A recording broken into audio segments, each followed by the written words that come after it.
Assalamualaikum warahmatullahi wabarakatuh. Perkenalkan, saya Faiza Alfinita Putih bersama rekan saya Tri Lestari akan menjelaskan tentang logical fallacy.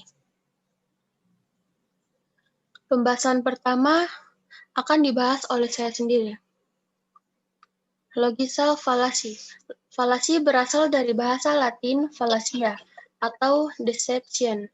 Jika diindonesiakan, artinya tipu muslihat. Kenapa dibilang tipu muslihat? Karena logical fallacy biasanya menipu orang yang mendengar argumen tersebut. Simpulannya ialah, logical fallacy merupakan argumen yang salah dalam logika berpikir, yang mampu menipu orang yang mendengar argumen tersebut. Pelaku logical fallacy. Pelaku logical fallacy ada dua golongan, yaitu golongan sofis dan golongan paralogi. Golongan sofis yaitu golongan yang secara sengaja melakukan kesalahan dalam berpikir, dengan tujuan untuk mengubah opini demi mencapai tujuan tertentu di luar kebenaran. Golongan paralogi yaitu golongan yang melakukan kesalahan berpikir namun tidak menyadari kekeliruan dan akibat dari pemikirannya karena selalu menganggap dirinya benar. Karakteristik logical fallacy. Yang pertama, harus terdapat kesalahan dalam logika berpikir. Yang kedua, harus bisa diterapkan terhadap argumen, baik secara keseluruhan maupun interpretasi dari argumen. Yang ketiga, harus memiliki kesan menipu, di mana orang dapat tertipu dengan argumennya, meskipun dengan kesalahan logika. Pembahasan berikutnya akan dijelaskan oleh rekan saya, Tri Lestari. Baik, terima kasih kepada Fasya. Saya akan melanjutkan penjelasan tentang logical fallacy. Pertama ada, mengapa penting berpikir dengan baik dan benar?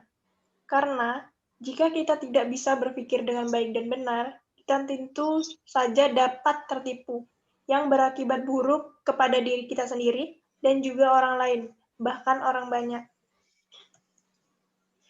Selanjutnya ada proportional fallacy. Ada 4 proportional fallacy. Yang pertama ada mengingkari antecedent. Contoh pernyataannya, punya Ferrari berarti orang kaya.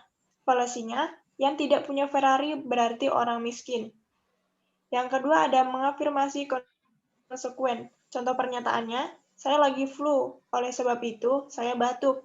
Fallacy-nya, orang yang batuk berarti dia flu. Yang ketiga ada induktif fallacy. Contoh pernyataannya, cincin yang dipakai ini menunjukkan saya sudah menikah. Fallacy-nya, orang yang memakai cincin berarti sudah menikah. Yang terakhir ada excluded middle, berpikir binari. Contoh pernyataannya, gadis cantik disukai para pria. Fallacy-nya, gadis tidak cantik dibenci para pria. Selanjutnya, saya di sini mengambil 2 contoh argumen yang melibatkan logical fallacy. Contoh argumennya, yaitu yang pertama ada argumen bakulum, yaitu argumen yang diajukan berupa ancaman dan desakan lawan bicara, agar menerima suatu konklusi tertentu, dengan alasan jika ia menolak akan berdampak pada dirinya. Contohnya yaitu, jika kamu tidak mengakui kebenaran apa yang saya katakan, maka kamu akan terkena azab Tuhan.